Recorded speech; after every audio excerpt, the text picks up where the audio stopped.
నమస్తే మాస్టర్స్. ఇప్పటి వరకు మనం అద్భుతమైనటువంటి ధ్యానాన్ని కొనసాగించుకున్నాము. మహావతార్ బాబా గారితో అనుసంధానమై అద్భుతమైనటువంటి ధ్యానాన్ని చేసుకున్నాము మిత్రులారా. ఇప్పుడు మనం కొంత జ్ఞానాన్ని కూడా ఇక్కడ మనం నేర్చుకుందాము. అయితే ఇవాళ ఆ పరమ గురువుల యొక్క సమక్షంలో ఆ పరమ గురువులు మనకు అందిస్తున్నటువంటి జ్ఞానము మానవుడే మహనీయుడు మిత్రులారా.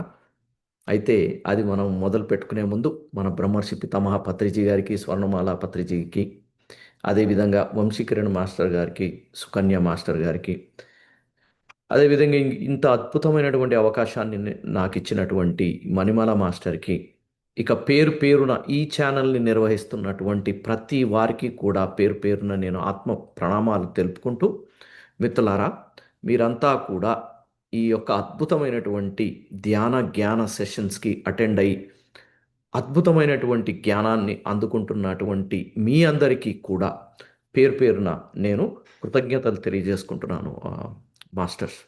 అయితే ఇవాళ మనము ఆ, అందుకోబోయేటువంటి జ్ఞానము మానవుడే మహనీయుడు. ఓకేనా మిత్రులారా? అయితే ఇందులో మనం ఏం చేద్దామంటే, ఒక మానవుడు మహనీయుడు ఎలా కాగలడు? ఓకే. అదేవిధంగా ఈ మన యొక్క భారతంలో నుంచి, రామాయణంలో నుంచి కొంతమంది మహానుభావులు, అంటే మానవులు అంతా కూడా మహానుభావులైనటువంటి చరిత్రలను, ఘట్టాలను కూడా మనము కొన్ని మనము తెలుసుకుందాము మిత్రులారా ఇక్కడ. అయితే ఓం శ్రీ గురుభ్యో నమః. మానవుడే మహనీయుడు. అయితే మన అందరికీ తెలుసు, మనము ఒక అద్భుతమైనటువంటి జన్మని తీసుకున్నాము అని. కానీ ఆ అద్భుతమైనటువంటి జన్మని మనము ఎంత అద్భుతంగా జీవిస్తున్నాము, ఓకే, అన్నటువంటి విషయం గురించి మనము ఆలోచించినట్టయితే మిత్రులారా, ఈ యొక్క భౌతిక ప్రపంచంలో మనకు అన్ఫార్చునేట్గా కనపడేది ఏంటంటే, మనం తీసుకున్నటువంటి ఈ జన్మ ఒక అద్భుతమైనటువంటి కార్యానికి తీసుకున్నాము అన్నటువంటి ఆలోచన లేకపోవటం మిత్రులారా. రైట్. సో ఎంతసేపు ఈ యొక్క భౌతిక ప్రపంచంలో సంపద ఉందా, పదవి ఉందా, ఎంతటి శక్తి ఉంది అన్నటువంటి వీటి మీదనే మనం ఎక్కువగా ఫోకస్ చేస్తున్నామే కానీ, మనకు ఇవ్వబడినటువంటి ఆ యొక్క వెసులుబాట్లని, అంటే ఒక సంపదే కానివ్వండి, ఒక పదవే కానివ్వండి, ఒక శక్తే కానివ్వండి, ఒక జ్ఞానమే కానివ్వండి, వాటిని మనం ఎలా ఉపయోగిస్తున్నాము అన్నటువంటి దాని మీద ఆధారపడి ఉంటుంది మిత్రులారా. ఒక మానవుడు మహనీయుడు కావాలి అంటే వారికి అందించబడినటువంటి సంపదే కానివ్వండి, పదవే కానివ్వండి, శక్తే కానివ్వండి, జ్ఞానమే కానివ్వండి, వాటన్నిటినీ పరిస్థితులు వచ్చినప్పుడు వాటిని ఎలా ఉపయోగించాలి. అంటే శక్తి ఉంది అనుకోండి మనకు, అంటే ఏది చేయగలిగేటువంటి శక్తి ఉన్నప్పుడు కూడా ఉన్న దాన్ని మనం ఎలా ఉపయోగించాము, ధర్మబద్ధంగా దాన్ని ఉపయోగించామా లేదా, ఓకే, మనకు కష్టం వచ్చినప్పుడు మనం ఎలా ప్రవర్తించాము, మనకు అన్యాయం జరుగుతున్నప్పుడు మనం ఎలా ఏ మార్గాన్ని మనం ఎంచుకున్నాము, ఒకరిని ఒకరు బాధపడుతుంటే మన యొక్క స్పందన ఎలా ఉంది, ఓకే, ఈ వీటన్నిటిని నిర్ణయిస్తుంది, వీటన్నిటి ద్వారా నిర్ణయింపబడుతుంది మిత్రులారా ఒక మానవుడు మహనీయుడుగా మారటానికి. ఇటువంటి ఆ, పరిస్థితుల్లో ఏ విధంగా మన యొక్క నడవడిక ఉన్నదో దాని ప్రకారమే ఇది మహనీయ మహనీయ మహనీయత దాన్ని ఆ, తెలుపబడుతుంది మాస్టర్స్. అయితే మనకు రామాయణాలలో, మహాభారతంలలో ఎంతోమంది ఈ మహానుభావులు ఉన్నారు. మనం ఒక్కొక్కరిగా కొన్నిటిని మనం ఇవాళ తెలుసుకుందాం. మొట్టమొదటిగా మనకు శ్రీరాముడు. శ్రీరాముడు శ్రీరాముడు శ్రీరాముడు శ్రీరాముడు అనగానే మనకు ముఖ్యమైనటువంటి విషయము వచ్చేది మన యొక్క ఆలోచనకు వచ్చేది ధర్మము. రైట్. మహనీయుడు అంటే ధర్మాన్ని ఎటువంటి పరిస్థితిలో అయినా కానీ మార్చనీయకుండా, మారనీయకుండా, అంటే ఈ పరిస్థితిలో ఒక ధర్మాన్ని, ఈ పరిస్థితిలో ఒక ధర్మాన్ని అలా కాకుండా ధర్మాన్ని ప్రతి పరిస్థితిలో ఒకటే విధంగా ఆమ్, ఆచరించటమే ఒక గొప్ప విషయం మిత్రులారా. అయితే మనం ఇందులో ఒక ఘట్టం చూద్దాం. శ్రీరాముడి యొక్క ఘట్టంలో అయితే శ్రీరాముడు తెల్లారితే పట్టాభిషేకం. రైట్. ఆ పట్టాభిషేకం అందరూ కూడా అయోధ్య మొత్తం చాలా ఆనందంలో ఉంది. అన్నదమ్ములంతా ఆనందంగా ఉన్నారు. అందరూ కూడా ఆనందంగా ఉన్నారు. కాకపోతే అక్కడ ఆ రాత్రికి రాత్రి తన పినతల్లైనటువంటి కైకేయి ద్వారా ఒక పరిస్థితి ఏర్పడుతుంది. ఆ పరిస్థితి ఏంటంటే కైకేయి దశరథ మహారాజుని ఒక 2 కోరికలు కోరుతుంది. ఒకటి ఏంటంటే భరతునికి రాజ్యాన్ని ఆహ్, అప్పజెప్పడము. ఓకే. ఆ తర్వాత రాముడిని 14 ఏళ్ళు అరణ్యవాసం చేయమని చెప్పేసి ఆ 2 కోరికలు కోరుతుంది. ఓకే. సో, దశరథ మహారాజు తప్పని పరిస్థితిలో ఆ 2 యొక్క వరాలని ఆవిడకి ఇవ్వటం అన్నది జరుగుతుంది. ఎప్పుడైతే ఇది రామునికి తెలుస్తుందో, ఓకే, రాముడు ఏం చేశాడు అన్నటువంటి విషయాలు గనుక మనం ఇక్కడ చూసుకున్నట్టయితే మిత్రులారా, రాముడు వీటిని వేటిని కూడా లెక్క చేయకుండగా కేవలము తన యొక్క తండ్రి మాట నిలబెట్టాలి అని చెప్పేసి తను అరణ్యానికి వెళ్ళిపోవటం అన్నది జరిగింది మిత్రులారా. అయితే ఇదే పరిస్థితి మనకి గినక వచ్చినట్టయితే మన ఆలోచన సరళి ఎలా ఉంటుంది మాస్టర్స్? మనకు రావాల్సినటువంటి పదవి ఇంకొకరికి ఇచ్చేస్తే ఎలా ఉంటుంది మనకు? మన తప్పు లేకుండానే మనల్ని బాధ్యత నుంచి తొలగిస్తే ఎలా ఉంటుంది? మనకు అన్యాయం జరిగింది అని చెప్పేసి మనం ఏ విధంగా అయితే కృంగిపోతామో, మనము కోపానికి లోనవుతున్నామా? ప్రతీకార వాంఛ మనలో వస్తుందా? ఇది నాకే ఎందుకు జరిగింది అన్నటువంటి బాధ మనలో కలుగుతుందా? రైట్. వీటన్నిటినీ కూడా మనం పరిశీలించుకోవాలి. కానీ రాముడు వాటన్నిటినీ పక్కన పెట్టేసి సంపూర్ణమైనటువంటి మనసుతో, ఓకే, అపారమైనటువంటి భక్తితో, ఓకే, తండ్రి మీద ఉన్నటువంటి భక్తితో, తల్లిదండ్రుల మీద ఉన్నటువంటి భక్తితో తను సంపూర్ణంగా ఆ యొక్క అరణ్యవాసాన్ని చేయటం అన్నది జరిగింది. సో మిత్రులారా, ఇది. సో తను తనకొచ్చినటువంటి పదవి, మళ్ళా తన దగ్గర నుంచి వెళ్ళిపోయినటువంటి పదవి ద్వారా తను ధర్మాన్ని, ఏదైతే ధర్మం అనుకున్నాడో దాన్ని తను ఆచరించాడు. తన యొక్క పరిస్థితులను బట్టి తన యొక్క ధర్మాన్ని మార్చలేదు మిత్రులారా. అందుకే మనకు రాముడు ఒక మహనీయుడయ్యాడు. అంటే మన యొక్క ప్రయాణం కూడా మిత్రులారా, ఈ జన్మలో ఒక అద్భుతమైనటువంటి జీవనాన్ని తీసుకున్నాం. రైట్. ఈ యొక్క జీవనంలో మన ప్రయాణం కూడా ఎలా ఉండాలి అంటే, మనం కూడా ఒక మహనీయతను సాధించాలి మిత్రులారా. అదే ఈ యొక్క ప్రయాణం యొక్క ముఖ్య లక్ష్యం. ఆ లక్ష్యాన్ని మనం చేరుకోలేదు అనుకోండి, ఈ జన్మ కూడా మనకు వృధా అయిపోతుంది మిత్రులారా. అయితే ఒక రాముడే కాదు, భరతుడిని తీసుకోండి. రైట్. భరతునికి ఇక్కడ ఏమైంది? తను కోరుకోనటువంటి పదవి తనకొచ్చింది.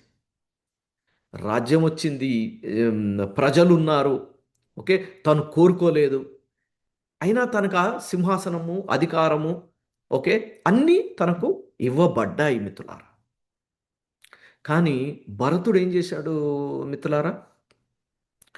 తను ఏవి కూడా స్వీకరించకుండగా సరాసరి అన్న దగ్గరికి వెళ్ళి అన్నని ప్రార్థించుకున్నాడు, ప్రార్థేయపడ్డాడు. అన్న, రండి రాముల, మీరే రావాలి, మీదే ఈ రాజ్యం, మీరే ఆ రాజు పరిపాలించాలి అని అన్నప్పుడు రాముడు దాన్ని అంగీకరించలేదు మిత్రులారా.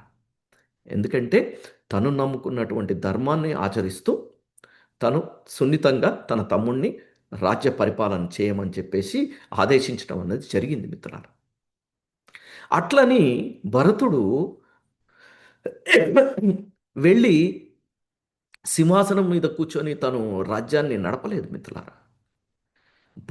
శ్రీరాముడి యొక్క పాదుకలు తీసుకుపోయి సింహాసనం మీద పెట్టి రాముని యొక్క ప్రతినిధిగా తను ఆ, మ్, రాజ్యాన్ని ఏలాడు మిత్రులారా.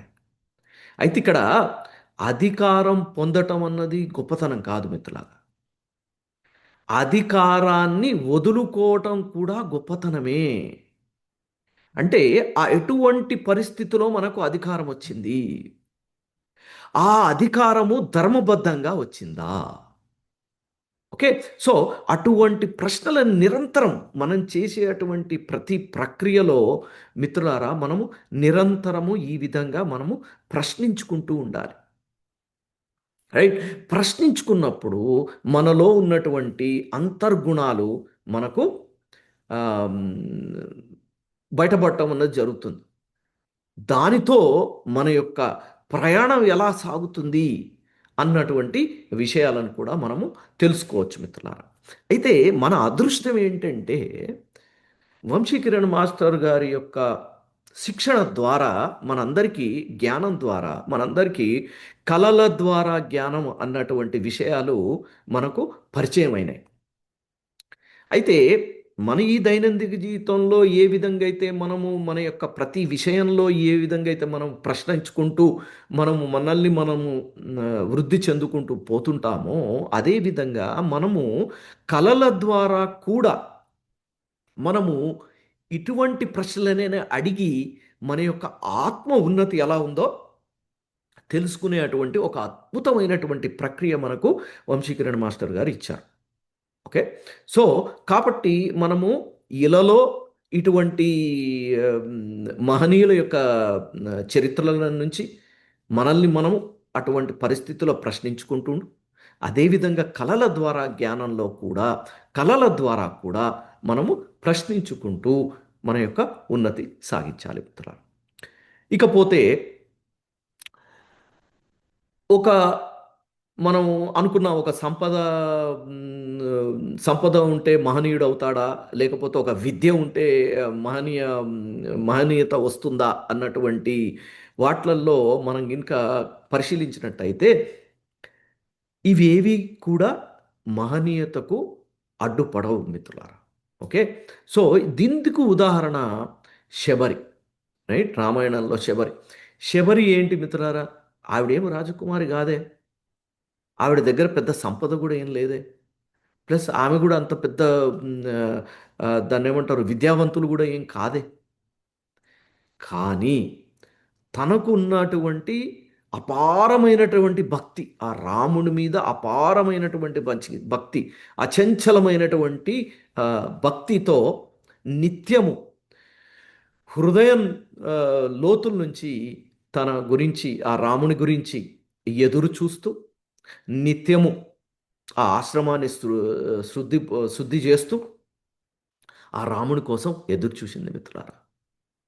ఆఖరికి ఆ రాముడు రానే వచ్చాడు మిత్రులారా. అయితే ఈ యొక్క పాత్ర ద్వారా మనం తెలుసుకోవాల్సినటువంటి విషయం ఏంటంటే మిత్రులారా, పరమాత్ముడు ఎప్పుడూ కూడా మనకున్నటువంటి సంపదనే కానియండి, మనకున్నటువంటి విద్యనే కానియండి, మనకున్నటువంటి జ్ఞానాన్నే కానియండి, వాటిని వేటిని కూడా చూడరు. మనకు ఇవ్వబడినటువంటి సంపదని ఏ విధంగా మనము ఉపయోగిస్తున్నాము ఈ సృష్టి కోసము, ఓకే, ఈ యొక్క విశ్వ కళ్యాణం కోసం, ఓకే, మనకిచ్చిన విద్యని ఏ విధంగా ఉపయోగిస్తున్నాను, మనకిచ్చినటువంటి జ్ఞానాన్ని ఏ విధంగా ఉపయోగిస్తున్నాము అన్నటువంటి దాని మీదనే సంపూర్ణమైనటువంటి ఆధారితం ఉంటుంది మిత్రులారా. అయితే ఈ ఇటువంటి అపారమైనటువంటి భక్తి, శ్రద్ధ ఏదైతే శబరికి ఉందో అందుకు ఆవిడ చరిత్రలో నిలిచిపోయింది మిత్రులారా. ఒక మహనీయతను సాధించింది తను. అదేవిధంగా మనం హనుమంతుడిని కూడా తీసుకోవచ్చు. అపారమైనటువంటి శక్తి కలిగినటువంటి వాడు. కానీ అదే ఆమ్, ఆ, విషయంలో తనకు అపారమైనటువంటి వినయం కూడా ఉంది మిత్రులారా. ఓకే. హనుమంతుడు చాలా శక్తివంతుడు. సముద్రాన్ని దాటాడు, లంకను దహించాడు, సంజీవిని పర్వతాన్ని తీసుకొచ్చి లక్ష్మణుని యొక్క ప్రాణాలను కాపాడాడు. అంతటి శక్తి ఉన్నటువంటి హనుమంతుడు ఎప్పుడు కూడా నేను చేశాను, నేను ఇది చేశాను, నేను వెళ్ళాను, నేను వచ్చాను, నేను కాల్చాను, నేను చంపాను, సముద్రాన్ని దాటాను, నేను అన్నటువంటి పదాన్ని మనం ఎప్పుడూ కూడా చూడం మిత్రులారా. హనుమంతుడిది ఏ చరిత్రన్నా మీరు తీసుకోండి మిత్రులారా. ఓకే. ఎక్కడ కూడా నేను అన్నటువంటి పదం ఉండదు. వారు ఏమైనా కానీ ఇది శ్రీరాముని యొక్క కార్యము. ఆ స్వామివారి యొక్క శక్తి నన్ను నడిపిస్తుంది అన్నటువంటి హ్మ్. అదే మనకెప్పుడు చూపించాడు. అంటే ఇక్కడ మనం ఇందులో తెలుసుకోవాల్సినటువంటి విషయం ఏంటి అంటే, శక్తితో పాటు వినయం కూడా ఉండాలి మిత్రులారా. మనం ఎంత ఎదిగినా ఒదిగి ఉండే అటువంటి స్వభావాన్ని మనం ఎప్పుడూ కూడా అలవరుచుకోవాలి మిత్రులారా. అయితే ఇది ప్రతినిత్యం మనము ప్రాక్టీస్ చేస్తా ఉంటే వచ్చే అటువంటిదే. ఓవర్ నైట్‌లో వచ్చేది అటువంటిది కాదు మిత్రులారా. అయితే అదే రామాయణంలో అపారమైనటువంటి జ్ఞాని రావణుడు. మహాశక్తివంతుడు. వేదాలు తెలిసినటువంటి వాడు. పరమ శివభక్తుడు. మహాసంపన్నుడు. చక్రవర్తి. ఏమయ్యాడు మిత్రులారా? పతనమైపోయాడు. ఎందుకు అంటే తనకున్నటువంటి జ్ఞానము తనకు వివేకాన్ని ఇవ్వలేదు. తనకున్నటువంటి శక్తి ఆత్మ నిగ్రహాన్ని ఇవ్వలేదు తనకి. పరమ భక్తుడు. శివునికి పరమ భక్తుడు. కానీ దాంతో పాటు అహంకారం కూడా ఉంది. కాబట్టి కేవలం శక్తి ఉండంగానే సరిపోదు. జ్ఞానం ఉండంగానే సరిపోదు. భక్తి ఉండంగానే సరిపోదు మిత్రులారా. జ్ఞానంతో పాటు వివేకం సంపాదించాలి. శక్తితో పాటు వినయము సంపాదించాలి. భక్తితో పాటు అహంకారం లేకుండగా చూసుకోవాలి. కాబట్టి రావణుడు మహనీయుడు కాలేకపోయాడు మిత్రులారా. ఓకే. రావణుడు చరిత్రలో చరిత్రహీనుడిగా మిగిలిపోయాడు. అన్ని గుణాలు ఉన్నా కానీ. కాబట్టి గుణాలని సరి అయినటువంటి మార్గంలో మనం ధర్మమైనటువంటి మార్గం. సరి అయినది అంటే ఏంటి అని అని మనకు అందరికీ ఒక ఒక అనుమానం, ఒక ప్రశ్న రావచ్చు. సరి అయినటువంటి మార్గం అంటే ధర్మమైనటువంటి మార్గము అని అర్థం మిత్రులారా. ఓకే. సో, కాబట్టి రావణుడి ద్వారా మనం తెలుసుకోవాల్సింది ఏంటి అంటే వినయము, వివేకము. ఓకే. ఆ తర్వాత అహంకార ధోరణి లేకుండా ఉండటం. మనము అందులో నుంచి నేర్చుకుంటూ ఉన్నప్పుడే మనము ఒక మహనీయులం కాగలం మిత్రులారా. అయితే ఇంకొక కోణంలో మనం ఇప్పుడు మహాభారతంలో కొన్ని ఘట్టాలను గనుక చూసినట్టయితే కర్ణుడు. కర్ణుడు గొప్ప దానశీలి. కానీ తనకు ధర్మ వివేకాన్ని కోల్పోయాడు. తను గొప్ప దాత. తనకున్నటువంటి కుండల ఇచ్చేయడం జరిగింది. అపారమైనటువంటి దానం. కానీ మిత్రులారా, అటువంటి దాన గుణం కూడా మనల్ని మహనీయుడిని చేయలేదు. ఎందుకు? అంటే అతనికి అంత దాన గుణం ఉంది. అపారమైనటువంటి కృతజ్ఞతా భావం కూడా ఉంది. దుర్యోధనుడి మీద ఆయనకున్నటువంటి కృతజ్ఞతా భావంతో అధర్మం వైపు నిలిచాడు మిత్రులారా. అయితే ఇక్కడ మనం తెలుసుకోవాల్సినటువంటి విషయం ఏంటంటే, కృతజ్ఞత ఉండాలి తప్పకుండా. కానీ ఆ కృతజ్ఞత ధర్మం కంటే పైకి ఉండకూడదు. ధర్మమే అత్యుత్తమమైనటువంటి ఆహ్, గుణం మిత్రులారా. సో, కాబట్టి కృతజ్ఞతను దాటి ధర్మము ఆహ్, ధర్మాన్ని దాటి కృతజ్ఞత ఉండకూడదు. అక్కడే కర్ణుడు మహనీయుడు కాలేకపోయాడు. దానశీలి, గుణశీలి అన్నీ ఉన్నాయి. కానీ ధర్మాన్ని పట్టుకోలేకపోయాడు. ఎందుకు అంటే కేవలము కృతజ్ఞతా భావంతో ఎంతోమంది అవమానిస్తున్నప్పుడు హీనమైనటువంటి పరిస్థితిలో ఉన్నప్పుడు దుర్యోధనుడు తనకు అండగా ఉండి అర్ధరాజ్యాన్నిచ్చాడు కాబట్టి, ఓ సైన్యాధికారిని చేశాడు కాబట్టి, ఆ కృతజ్ఞతా భావంతో అధర్మాన్ని విడనాడాడు మిత్రులారా. అందుకే తను చరిత్రలో ఒక మహనీయుడుగా నిలవలేకపోయాడు. సో, ఇలా మనకు రామాయణంలో, భారతంలో ఇంకా ఎంతోమంది మహనీయులుగా నిలిచినటువంటి వారు ఎంతోమంది ఉంది. రైట్?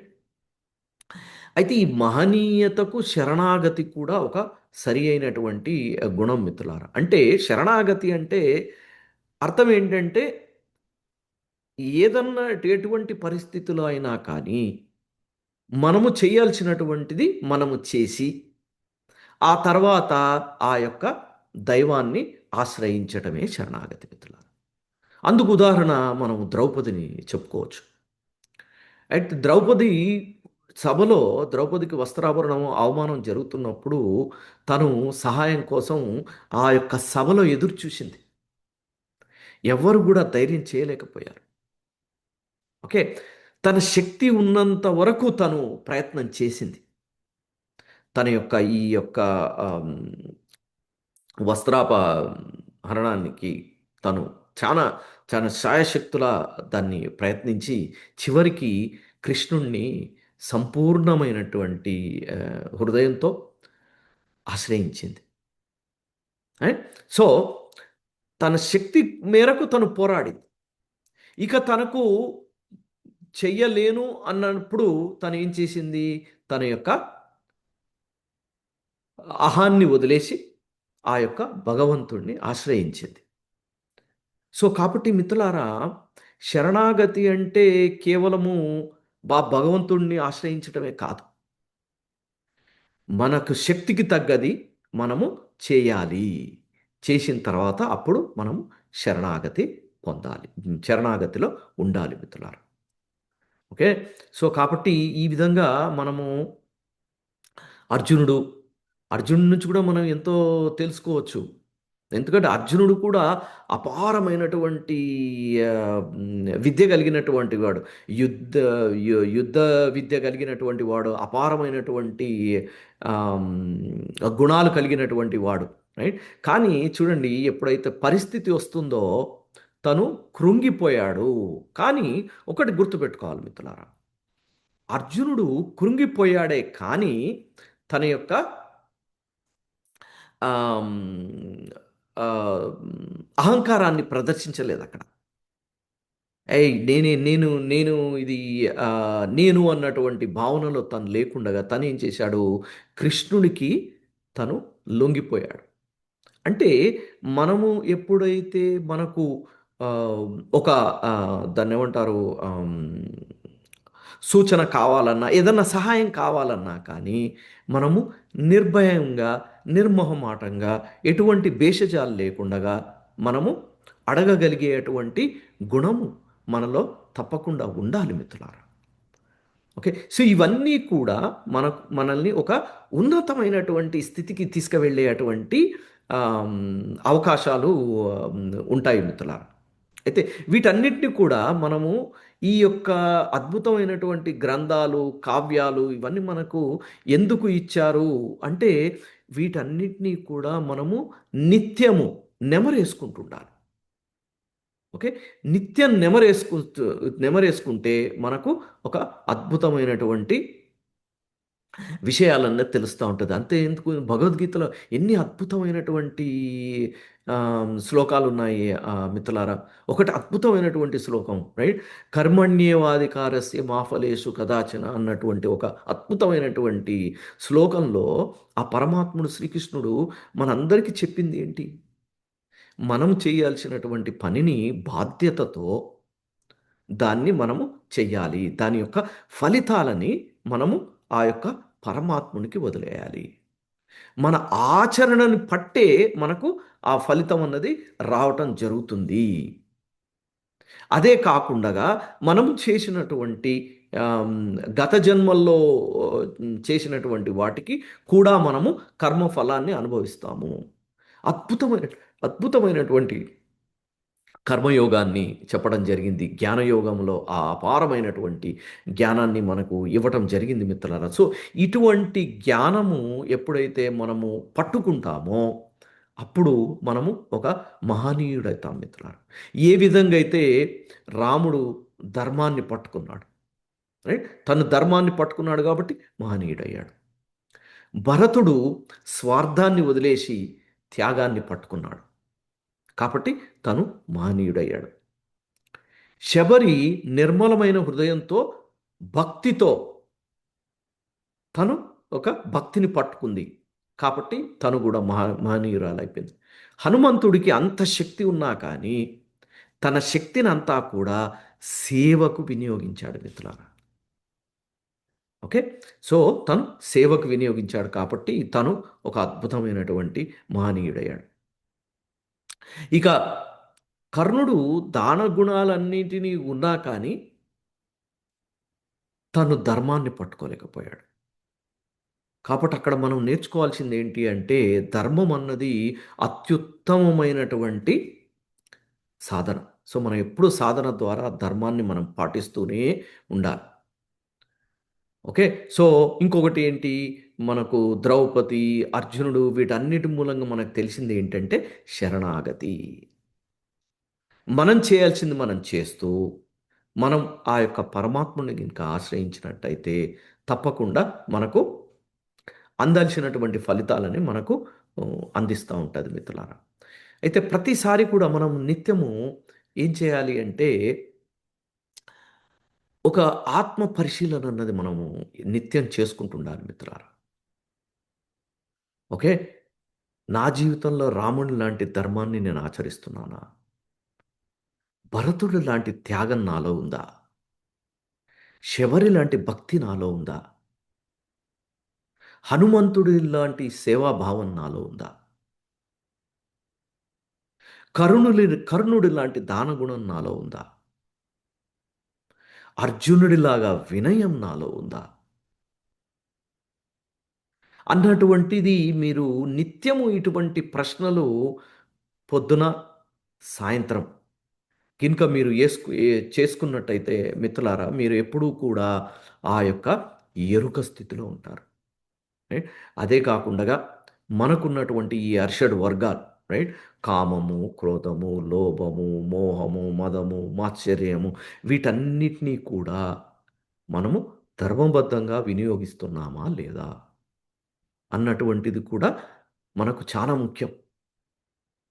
ప్రేమ ఉందా? దయ ఉందా? ధర్మంలో ఉన్నానా? సేవ చేస్తున్నానా? వినయం ఉందా? వివేకం ఉందా?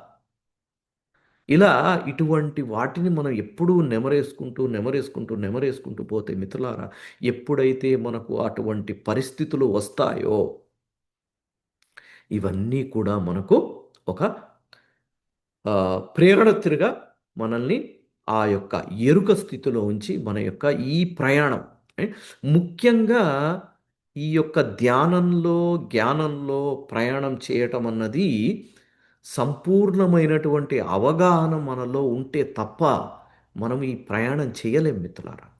ఎంతోమందిని చూశాం. నేను ధ్యానం చేస్తాను. 15 గంటలు, 15 సంవత్సరాల నుంచి నేను ధ్యానం చేస్తున్నాను. రోజు 2 గంటలు నేను ధ్యానం చేస్తాను. అది ఇది అని చాలామంది మాట్లాడతారు.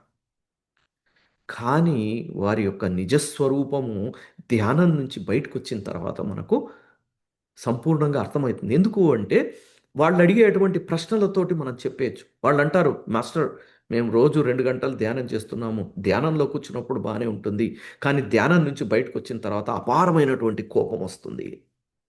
అపారమైనటువంటి బాధొస్తుంది. దాన్ని ఎలా అధిగమించాలి మాస్టర్?" అని చాలామంది ఇటువంటి ప్రశ్నలు అడుగుతా ఉంటారు. అంటే వాటన్నిటికి ఒకటే సమాధానం. ఒకటే సమాధానం ఏంటి అంటే సత్యాన్ని గ్రహించకపోవటము. ఏంటి ఆ సత్యాన్ని గ్రహించకపోవటము? అంటే నేను చేస్తు నేను చేస్తున్నటువంటి ఈ ప్రయాణము ఒక ఆధ్యాత్మిక ప్రయాణము. ఈ యొక్క ఆధ్యాత్మిక ప్రయాణము అంతిమ లక్ష్యం ఏదైతే ఉందో ఆ పరమాత్ముల్లో ఐక్యం కావటము. రైట్? ఆ పరమాత్ముల్లో ఐక్యం కావాలి అంటే నాకంటూ ఒక సద్గుణాలు నాలో ఉండాలి. ఏ విధంగా అయితే ధర్మం రాముడుకి ధర్మం ఉందో, ఏ విధంగా అయితే భరతుడికి త్యాగం ఉందో, ఏ విధమైతే శబరికి భక్తితో ఉందో, ఏ విధంగా అయితే ద్రౌపదియును అర్జునుడు శరణాగతిలో ఉన్నారో, ఏ విధంగా అయితే హనుమంతుడు సేవలో ఉన్నాడో. ఓకే. సో, మనం ఎప్పుడు అవే మాట్లాడుకుంటాం. ప్రేమతత్వం, సేవాతత్వం, క్షమాతత్వం, ఉపేక్ష, కృతజ్ఞత, శరణాగతి, అహింస పరమో ధర్మః. ఇవే గదా మనం ఈ యొక్క రామాయణంలో, మహాభారతంలో ఈ యొక్క మహానుభావుల యొక్క ఘట్టాలు జూసినప్పుడు మనకు గుర్తొచ్చేటువంటి అద్భుతమైనటువంటి ఆహ్, గుణాలేంటి మిత్రులారా? ప్రేమతత్వం, సేవాతత్వం, క్షమాతత్వం, ఉపేక్ష, కృతజ్ఞత, శరణాగతి, అహింస పరమో ధర్మః. ఎప్పుడైతే మనము ఇటువంటి వాటిని ప్రతి నిత్యము తలుచుకుంటూ ఉంటామో, అప్పుడు మనం కూడా ఒక అద్భుతమైనటువంటి మహనీయతను సాధించవచ్చు. అందుకు ఆహ్, ముఖ్యమైనటువంటి విషయం ఏంటి అంటే, మనము చేస్తున్నటువంటిది ఒక ఆధ్యాత్మిక ప్రయాణము. అందులో నేను ఒక ఆత్మస్వరూపిని. ఈ దేహము కేవలం ఒక పరికరం మాత్రమే. ఇదంతా కూడా మనము నిత్యం వింటూనే ఉన్నాం. కానీ దాన్ని ఏ విధంగా మనం ఆచరించాలి? ఎంతవరకు మనం ఆచరిస్తున్నాము? ఆ ఆచరణలో చెయ్యాలి అంటే మనం మనం చేయాల్సింది ఏంటి? ఏ చేయాల్సింది ఏం లేదు మిత్రులారా. ఇటువంటి గుణాలు ప్రతినిత్యం మనం అనుకుంటుండాలి. ఓకే. అది మిమ్మల్ని ఎరుక స్థితిలో ఉంచుతుంది. అదేవిధంగా ప్రతినిత్యం మనం ధ్యానం చేయాలి. ఓకే. జ్ఞానం కోసం మనం సజ్జన సాంగత్యం చేయాలి. ఆ తర్వాత స్వాధ్యాయం చేయాలి. ఆ తర్వాత ప్రబోధం చేయాలి. ఆచరణలో పెట్టాలి వాటిని. వాటిని ఆచరణలో పెట్టి అప్పుడు మనము ప్రబోధం చేయాలి. ఓకేనా మిత్ర? సో, ఎప్పుడైతే మనం వీటన్నిటినీ మంచి అవగాహనతో ఎప్పుడైతే మనం ఇటువంటి వాటిని మనం ఆచరణలో పెడతామో, అప్పుడు మనం కూడా ఈ మానవ జన్మను సార్థకతం చేసుకొని ఒక మహనీయులుగా చరిత్రలో నిలిచిపోగలం. చరిత్ర అంటే ఇక్కడేదో ఇదేంది గిన్నీస్ బుక్స్‌లలో వాటిలలో వీటిలలో అంత అవసరం లేదు. చరిత్రలో నిలిచిపోవడం అంటే మన ఆత్మ ఉన్నతిలో మన యొక్క రికార్డ్స్‌లో మనం వీటన్నిటిని రాసేసుకుంటే మనం చరిత్ర రాసుకున్నట్టే లెక్క. అంతేగాని మన గురించి ఎవడో చరిత్ర రాయాల్సినటువంటి అవసరం ఏమి లేదు. మన చరిత్రను మనమే ఒక అద్భుతంగా రాసుకొని, ఒక ఈ మానవ జన్మ సార్థకత చేసుకొని, ఒక మహనీయుడు గినుక మనం అయిపోయామనుకోండి మాస్టర్స్ చాలా అద్భుతంగా ఉంటది. ఓకేనా మాస్టర్. సో, ఈ యొక్క చిన్న జ్ఞానాన్ని మన రామాయణంలో ఉన్నటువంటి ఘట్టాలని, భారతంలో ఉన్నటువంటి కొన్ని ఘట్టాలని మనం ఈరోజు అనుసంధానం చేసుకుంటూ, మన ఈ యొక్క దైనందిక జీవితంలో ఏ విధంగా వాటిని ఆచరణ పెట్టాలి అన్నటువంటి జ్ఞానాన్ని మనం ఇవాళ తెలుసుకున్నాం మిత్రులారా. ఇదంతా కూడా కొత్తేం కాదు.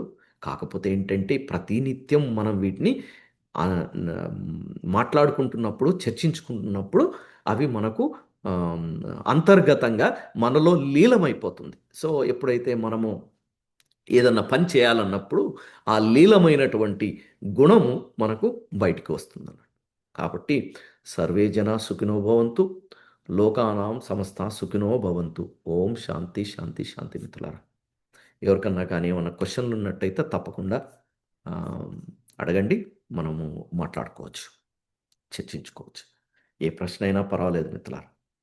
దేని నుంచైనా పర్వాలేదు. ఏ ప్రశ్న అయినా పర్వాలేదు. మనం అందరం కలిసి ఇక్కడ జ్ఞానాన్ని మనం అందరం ఒకడి నుంచి ఒకళ్ళ ద్వారా నేర్చుకోవటానికే మనం అందరం కూడా ఈ యొక్క సత్సంగాలు ఉన్నాయే తప్ప, ఎవరో అక్కడ కూర్చొని చెప్పినంత మాత్రాన మనం నేర్చుకోవటానికి కాదు. మనం అందరం కూడా పరస్పరంగా మనము వాటిని ఆహ్, చర్చించుకొని ముందుకు వెళ్ళాల్సినటువంటిది. ఓకేనా masters? All right masters. Manimala master stop చేస్తారా? మనం క్వశ్చన్స్ తీసుకుందాం.